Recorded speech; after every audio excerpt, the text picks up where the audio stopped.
Welcome.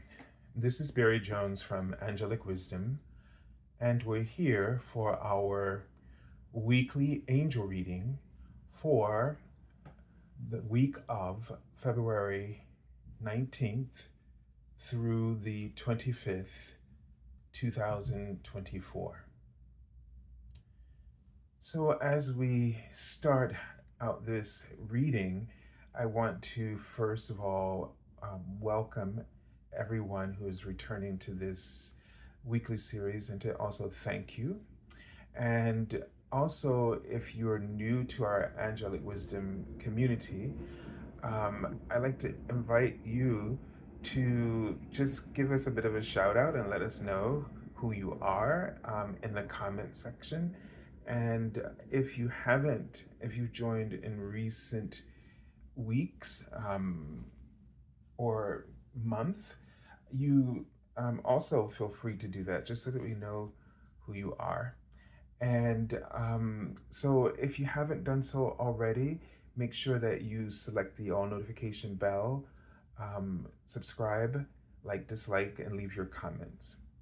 If during the course of this video you feel called to have a reading with me, you can go to my current website, theangelschool.com/services, and you can select the first time promotional reading offer if you are a new client.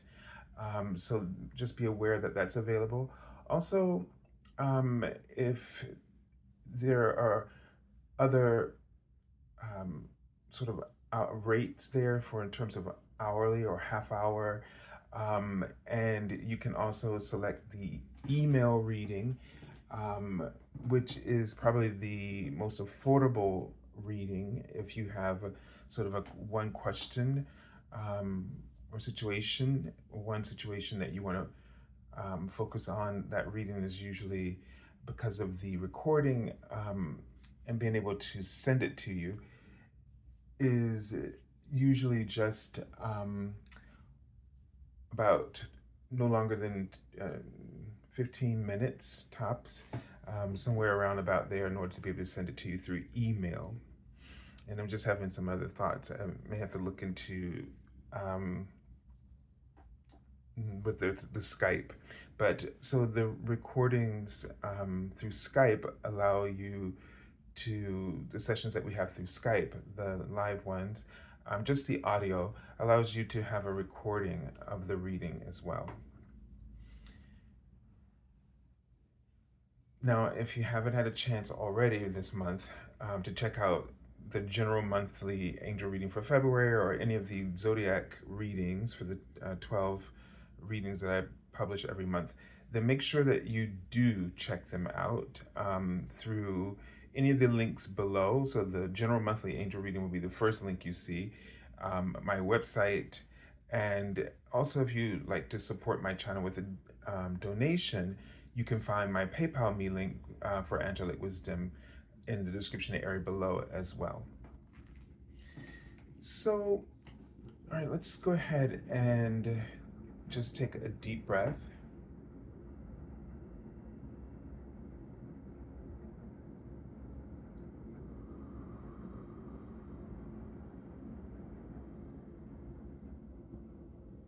And just allow yourself a few more of these breaths where you're just taking in a deep, gentle, slow, deep breath inhalation. And you might want to hold it for just a little bit if it feels comfortable or not. And just release it slowly and effortlessly. And just reminding yourself of time as being completely in alignment with your breathing.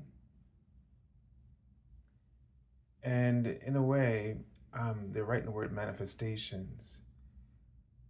And so I'll have to decipher that in a few minutes.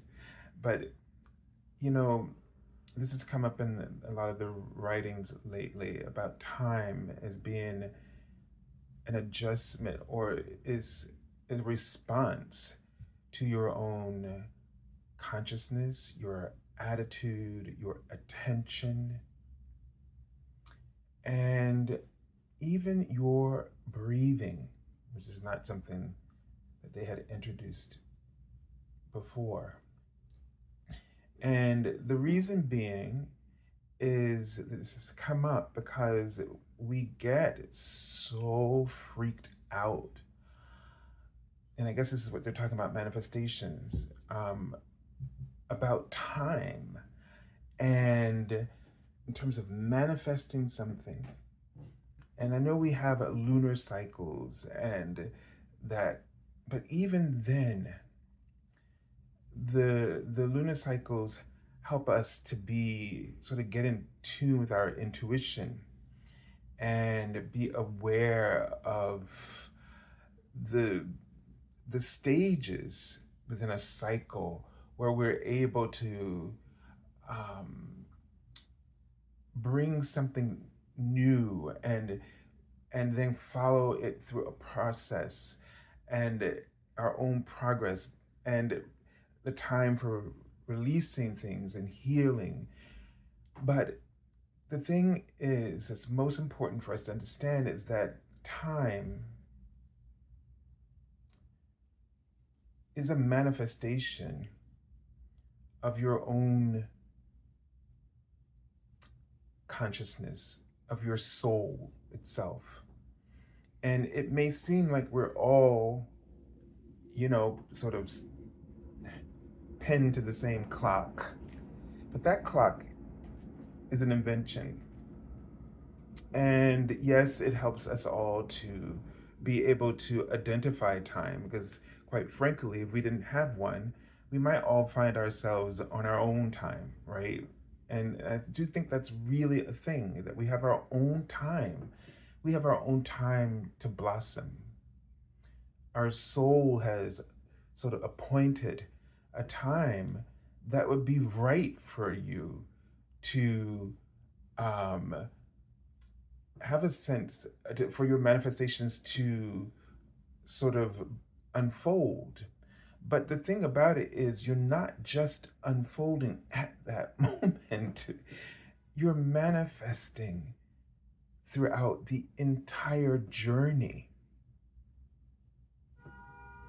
And if you can see yourself as manifesting throughout an entire journey of your life, and that there are so many things that will manifest, and the success of them is unfolding as you are interacting, and it's even unfolding through the sense of failure and success, this measurement. We have all these measurements that we've created, and you got to be aware that these measurements get sort of hijacked by your ego, which wants to sort of create a fixed measurement or fixed sense of time or fixed definition of these things that we measure ourselves through. It wants to hijack it and kind of create this sort of collective, you know, sort of this is right and then you are wrong. And so it's sort of this comparison where you see yourself against that outer measurement and then get really freaked out and start getting really critical and then you start to lose a connection with your own sense of progress and the awareness of the journey of manifesting a goal or dream.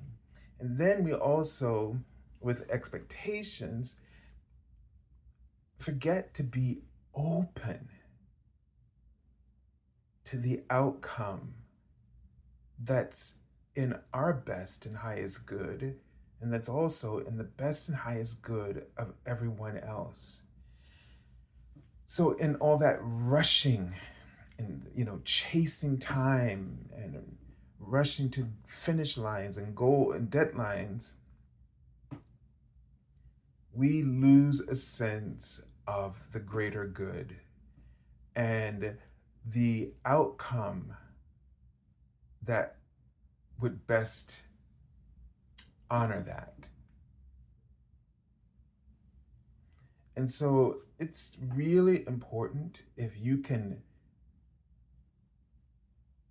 use your breath to help you to reconnect to your own algorithm, which should be orchestrated around your intention.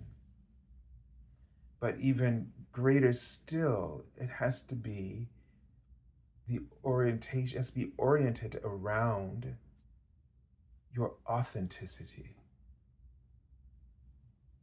And I don't know, like the sense of authenticity is not struggling with the outside world or its algorithms or its sense of time or its measurements of success or failure or prosperity or abundance or blessings. It's not gauging itself by everything outside of you. And it's not gauging you as you're going through it. It's just sort of just going, all of a sudden you just feel like you're flowing. And there's this great sense of acceptance around the flow. And that acceptance and that trust in the flowing, because it all feels like you. Because you know who you are. Even when you think you don't know, you know. But what it is that we're scared. We're scared to be different from everything outside of us. We're afraid of that flow. We're afraid of its power and what it can really show us, not only just about ourselves, but about a world that we want to create, in the world that we want to thrive and be successful in, one where we're not afraid of failing.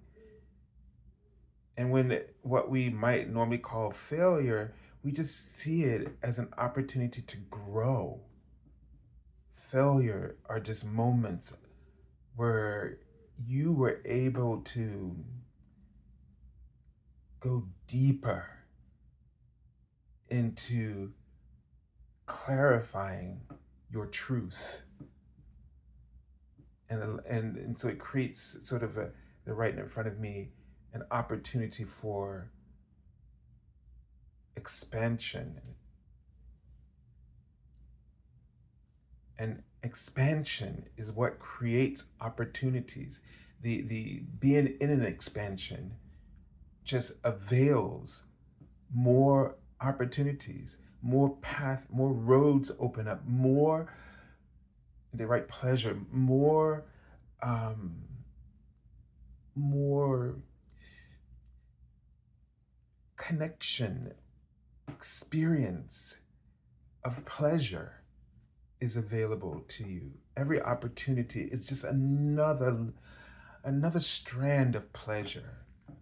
And all of these strands just show you who you are and the potential of who you are and just how full life can be just by being yourself and being deeply invested in everything that you're passionate about. And everything you're passionate about is an opportunity for you to express that passion. The word legato in music, it means smooth connection from one thing to the next. And when we get really rigid about time and about how things are defined outside of us, and when we're really just sort of like a puppet, you know, being pulled by the ego's sense of all of that.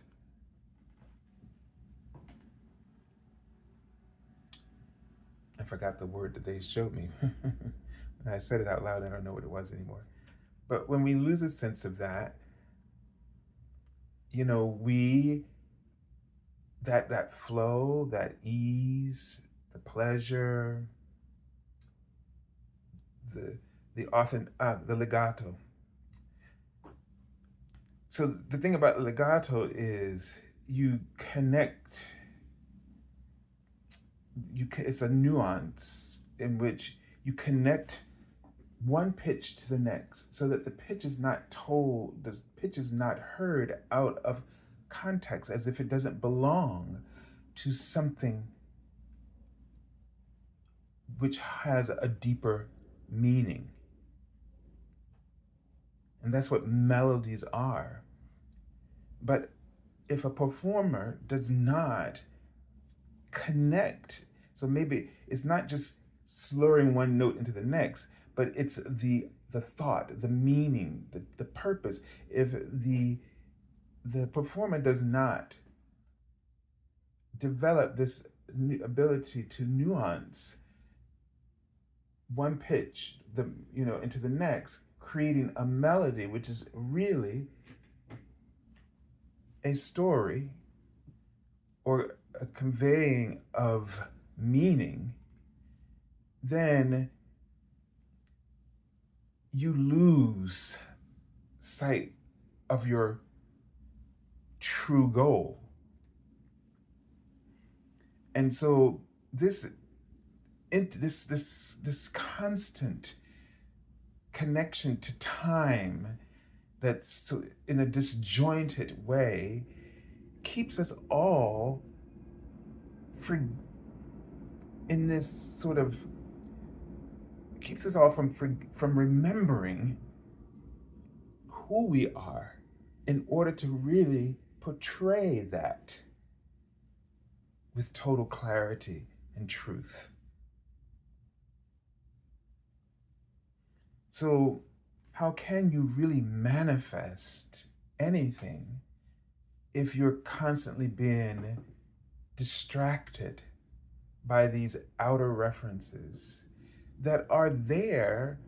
Everything is a reflection of the inner, but it gets distorted, misinterpreted by ego, which creates separation within oneness itself. And so is oneness is what always has and will forever be. It has never ceased. We have failed to legato, to connect the deeper meaning, to keep it flowing. And it can only do that when you're connected to who you truly are.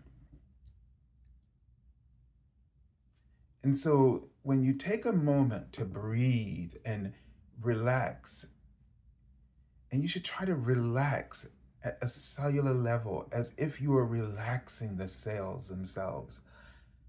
And then the body, your muscles, with your breath as this sort of legato-esque component, meaning the purpose for conscious breathing then becomes about the deeper meaning of connecting to authentic self, oneness, so that you are responding to these measurements or algorithms of time according to your own story, the story of your own soul and its purpose, if you will.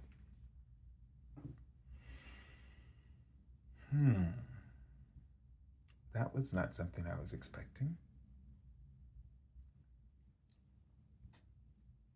and quite an extraordinary elaboration about this.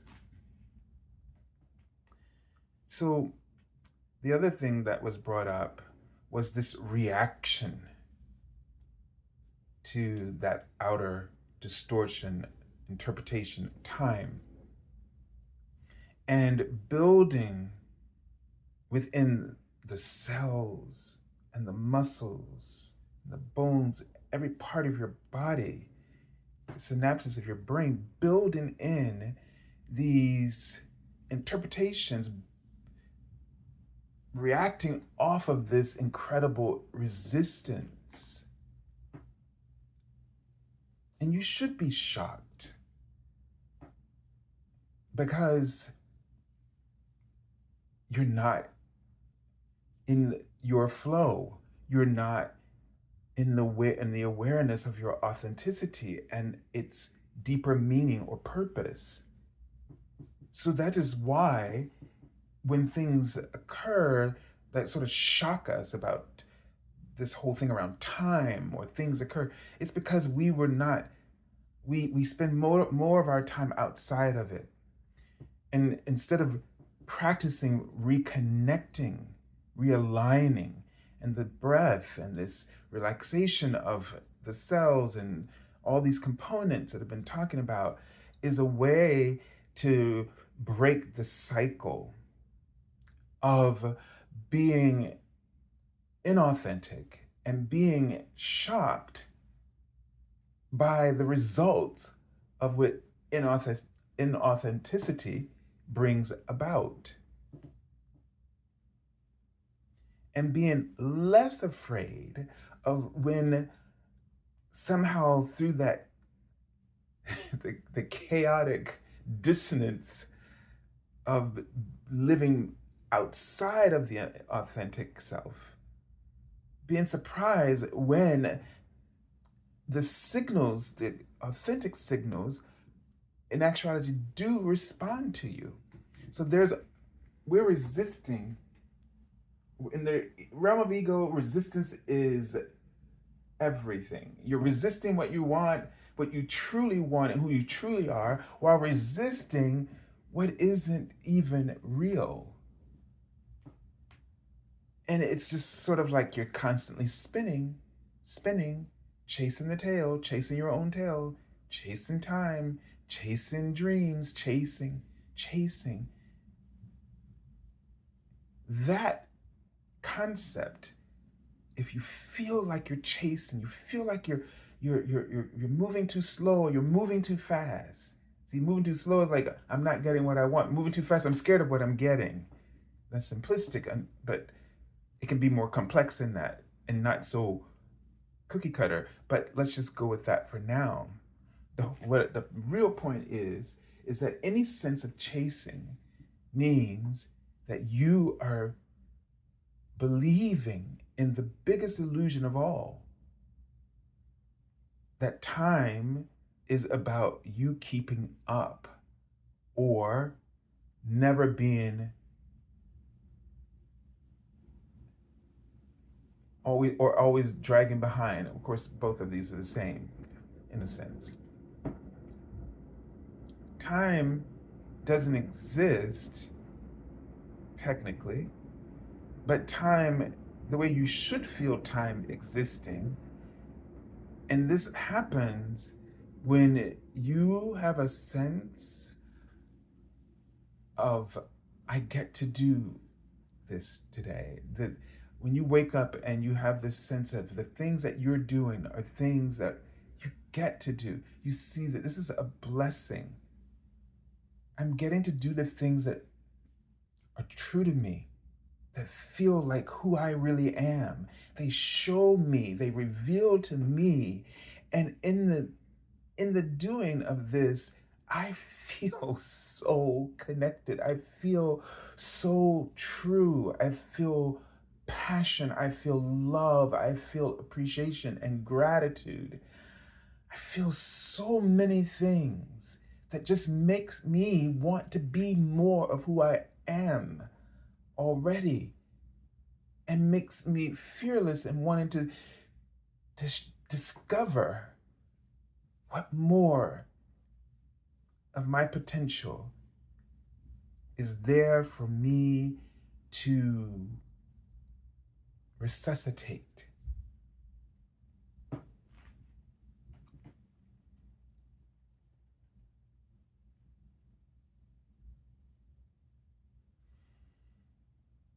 So, the main thing I think they want us to understand is breathing is an important spiritual practice.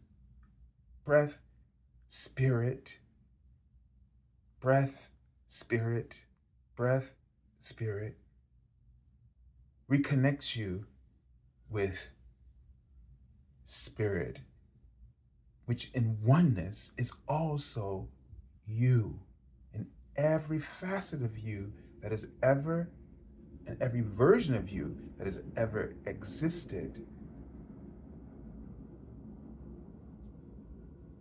in any lifetime, and any version of you that it exists in the higher or lower dimensions.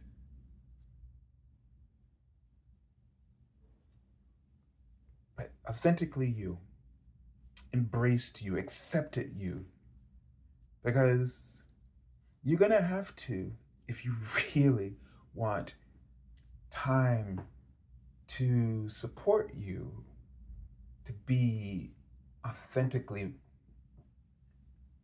you in the flow of it, you're gonna have to embrace all that you have been. You need to embrace the spectrum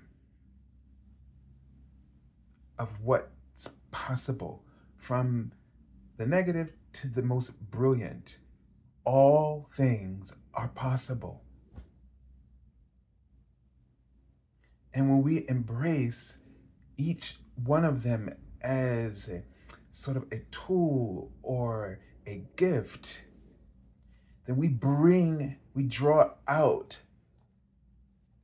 the qualities that can strengthen us, that make us powerful, because the ability to love unconditionally is extraordinary power. And when you can do it for yourself, all those facets of parts of yourself, loved and detested, then you become a powerful essence of oneness. You become a voice that cannot be silenced, because your truth will always resonate. So the angel that we're working with is your guardian angel. Look at what it says there. Love yourself unconditionally. Ask for help. This is the clearest wisdom that your guardian angel can offer you, because your guardian angel is, and on the rank of the angels, is the lowest in frequency, only because they had, in order to be with you throughout your entire soul journeys, through all your lifetimes, and to never leave your side and be with you in your worst moments, the moments that you judge yourself. And this is interesting, because when I started, the guilt, they wrote the word guilt and shame. There's so much that every soul carries, even that which you are not aware of, because it's there from the other lifetimes. And your guardian angel has to be a lower frequency in order to be still egoless. So they're at the fringe of what that could be, in order to be egoless. So I'm seeing that they are fifth dimensional, or to maybe possibly sixth dimensional, your guardian angels, in order to walk with you And they hold the record for the blueprint for everything in your life, all of your lifetimes, for your entire soul. And they're helping you to, with the choices that you've made as a soul, the lessons, the curriculum, the experiences, the events that have unfolded, in order to help you bring some kind of healing and reconciliation. This, your life experience, no matter how, again, what appears to be successful or of great failure, these curriculums, I like to call them, were are there for the opportunity of allowing you to bring your soul back into its golden, they write golden, alignment, which is fifth dimensional. And this is why collectively we're looking at each other as a world today and saying, you're crazy. To whatever we see on the television, but you're saying it to other people, but when you're calling them, you're calling yourself, because it's oneness. But we're able now to see what we're all doing so that we can pray for each other. When we do that, that raises our frequency, that clears some of our karma or the guilt and the shame. When you pray for somebody, you're presenting them with healing to help them dump that stuff so the angels can transmute it, and the whole planet and our collective consciousness shoots through the roof. So the unconditional love for yourself is what your guardian angel is sort of like the god of. More than the other angels. So it's interesting that there is no hierarchy, but we assign them because everybody's role is of equal importance. Just like your personality, your third dimensional personality, and this third dimensional reality, but the mindset of it all is it's about duality and free will. This is something that nowhere else in the universe, that all things are possible. This is just as much as a prize, treasure, as heaven's sort of, celestial harmony and goodness that we like to think of. Everything is perfect the way it is. Your life right now is perfect the way it is, perfectly what it needs to be in order for you to ascend. And you are not the only object of your ascension as you ascend. You, the soul, knows that what you're doing, you're not doing it for self. And this is what we are all losing the legato, that sort of awareness of. This is for oneness. This is for the collective. What you're going through, you're healing for the collective, not just yourself.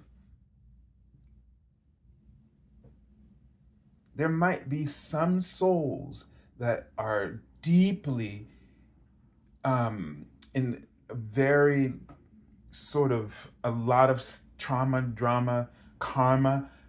And I'm not talking about just what we see in this world, but from carrying with them, that might be so resistant to what you might, you might label them evil. And the majority of what their journey is about is themselves, just because it's so out of the scope of oneness. However, even what they are doing at that level, who they're being at that level, and what their lessons are trying to set them up to work through, is still going to be an even brighter boost to the collective of oneness, because there is no level of importance in oneness. And this understanding, even if you don't quite get what I'm saying, but if you let your heart get it, this is what they're writing is called compassion. And this compassionate view of the world and your life will accelerate your ascension.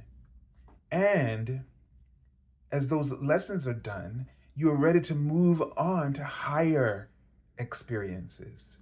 So you can feel what you have to feel. If your life makes you depressed, just know that it's okay, but be aware to let yourself let go of what makes you feel depressed so that you can move on and express. They're showing me a rainbow, and it's just that you are more than just this one pitch. You are a part of many pitches, like a rainbow. You don't lose sight of the melody of who you are, the deeper meaning of this time. As you learn to sing the melody with appreciation of where you are, you will sing even greater melodies where you will be and where you deserve to be ultimately. And all of it so that one day we can all sing together the melody of oneness and never forget the song ever again.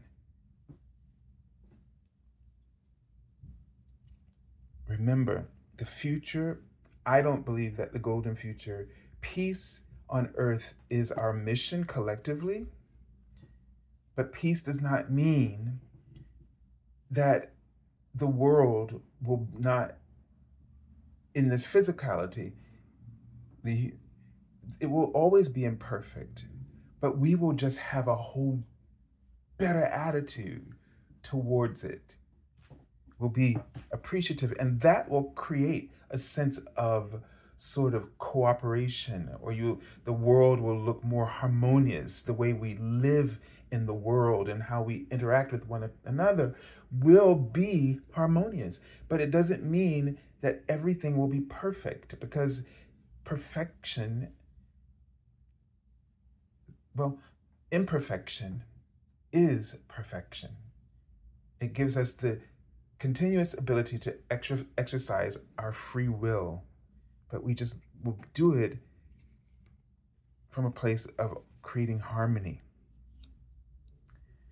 So here we have the Father of Cups, and the sense I get is to remain calm in this week, to not let yourself get drawn, triggered by things that you see.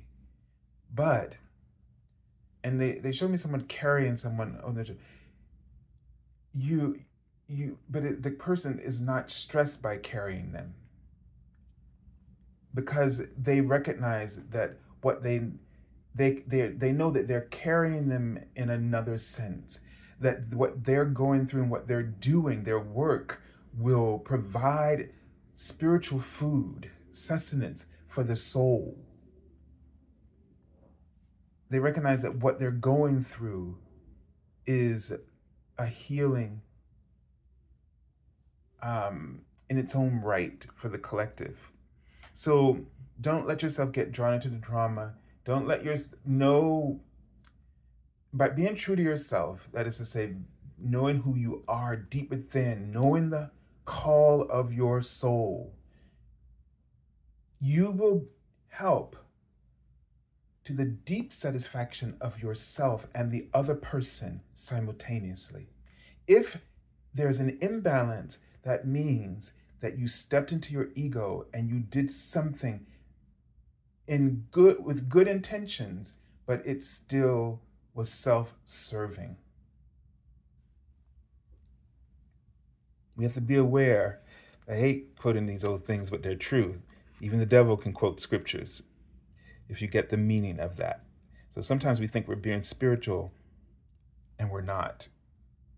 And that is because our ego can appear as divine to us.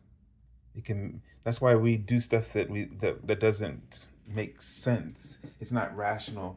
Um, and you can't understand why that person can't see it, see the higher vision. It's because their ego has convinced them that their cause is righteous. Oops, I dropped a crystal. I knocked it off the table. So the now we have the Ace of Cups. And I know just the Five of Cups looking at this cup. And isn't it interesting because it shows the a black swan here, and this sense, when we see black, we immediately just go to negativity or whatever. But we're looking at sort of this, the black swan, in my estimation, as the sort of the inner being, the soul itself, right? Sort of the place where everything emanates, life, light out of the darkness, out of the soul, the womb of the of all souls, so to speak. And it gives us the black swan this inner, this ability to sort of really see deeply into the soul and hearts of everyone else, and it can transmute that and bring forth this new understanding of emotion, of relationships, of compassion for others. So you're really being asked to stand in that your most as a king or father of cups, um, to that most elevated, mature perspective of love, to exercise that. And it gives me a sense that it's going to take strength, work, as I was going to say, but here's the strength card. Okay. To the strength card for me just sort of represents two, um, a balance between these two very powerful forces, this primal sort of raw, untamed energy, and this pure, wise, um, sort of, all knowing kind of essence. And both of these are you.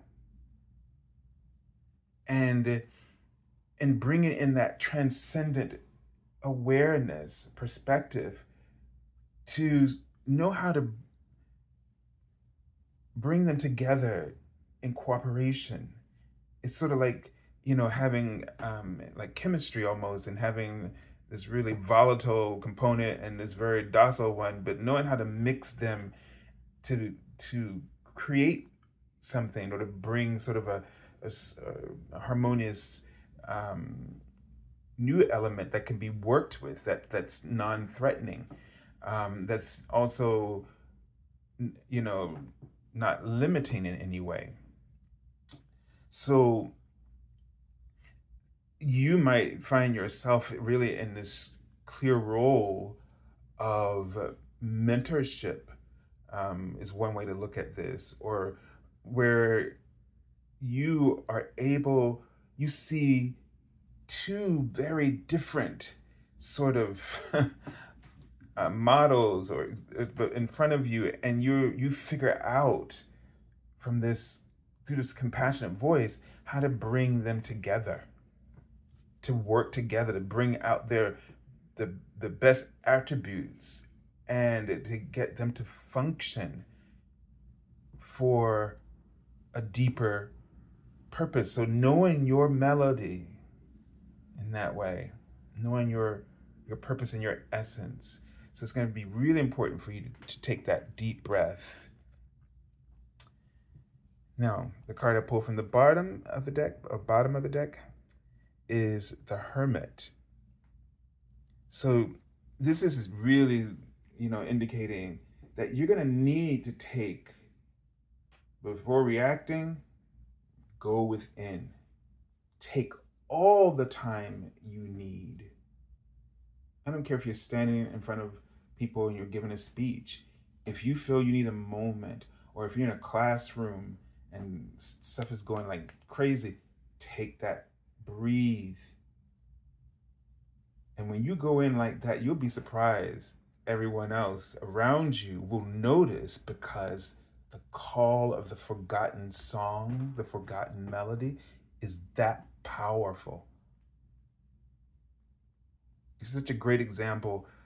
When I was teaching, if I just stood there and took a deep breath and closed my eyes, and if they were, when I had like several classes together, they would just stop, because what's going on with him? Tune the world out in that way, what they're doing, and any reaction to that. And now I'm finding something that they don't recognize. What is that response? What is that reaction going to be? But it's also about the sacredness of the breath, and not only just the breath, but the whole connection, the centering, the grounding. It's incredibly moving and powerful, especially when the body expresses it as a result of the act or the activity. So this week, and not just this week, but make this a practice. Most of my readings are not just about what's going to happen in the week, but it's really about a practice, right? And what we need to embrace to help move us forward. I'm not just taking a pitch, like a week is a pitch. I've been singing a song that I keep remembering each week with you. That melody, I don't know that I'm going to be doing a legato, but it happens. All right, so I send you lots of love and angel blessings, and have a beautiful week. And I just wrote the word release. So practice releasing. But this happens with the breathing, inhaling and exhaling, centering, etc. All right, God bless you.